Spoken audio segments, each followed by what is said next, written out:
Welcome to Thailand, Minister. Thank you very much. So this is not the first visit, I understand. And hopefully not the last either. What's the agenda this time for Hungary, for Thailand and also for the region?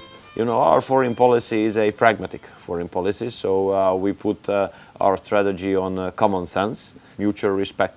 We refrain from interfering into domestic political issues of other countries. And based on this foreign policy, I think that gave a very good basis for an effective cooperation with Thailand. I regret a lot that the European Union is still not pragmatic enough when it comes to the cooperation between European Union and Thailand.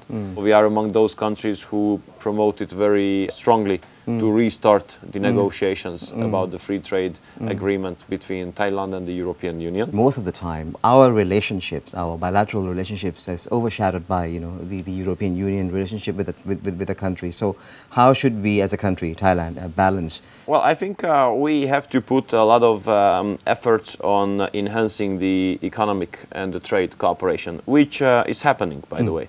The auditing procedures, at the end of which the Hungarian poultry products will be started to be exported to Thailand, has been concluded.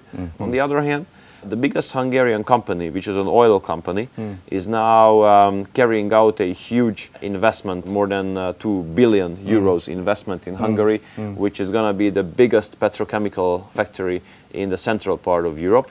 And one of your companies, ThyssenKrupp Thailand, is the main supplier for this investment. So we have been doing very well on trade. And we look at Thailand as a very rapidly developing country when it comes to economy. And we look at this region, this Southeast Asian region, as the most rapidly emerging region of the globe. So that's why we don't really like the current approach of the European Union, which is rather pushing away this region from the European Union instead of building a more strategic relationship. But why are they pushing this region away, or is it only Thailand because of our democratic process at the moment? There are historic challenges ahead of the European Union currently. United Kingdom is leaving the European Union, which is the first time ever a member state decides to leave instead of willing to come to join. There's a war in Ukraine. There is a huge migration crisis still, huge threat of terror.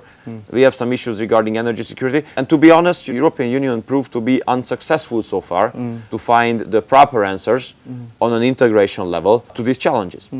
And that makes the European Union, number one, a little bit too introverted. So they are not ready to pay attention on a European Union level to the strategic and external friendships. And the other one, the European Union likes lecturing others. But not only countries outside of the European Union, but inside as well. So Hungary, Poland, countries in Central Europe basically are usually subjects of criticism from Brussels and some Western European countries. Would these become constraints or obstacles to our bilateral relationship? No, actually, on bilateral relationship, we don't feel any kind of negative impact of that. We have to put a lot of emphasis, though, on people-to-people contacts. And the best way to build people-to-people contacts is through young people and through education. So that's why we have an agreement in place with your government that we provide Thai government 40 annual scholarships on Hungarian universities, fully financed by the Hungarian state. Thailand, you enjoy a very good perception in Hungary. So there are always very positive attachments when you hear the name of Thailand, when you hear Thai people. So where we have to develop is the interconnectivity. The interconnections flights between Central Europe and Southeast Asia are rather poor.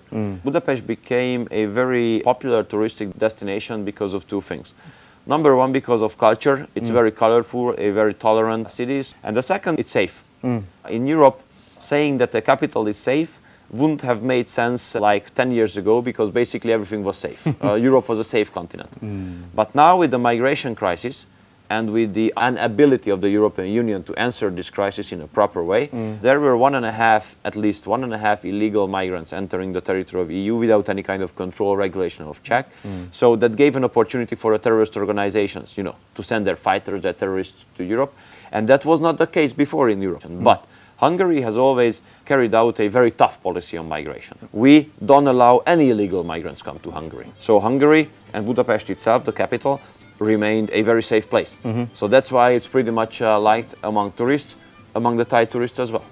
Thank you very much. Look forward to visiting your country. I appreciate that. Thank you. Thank you. Thank you. Thanks a lot.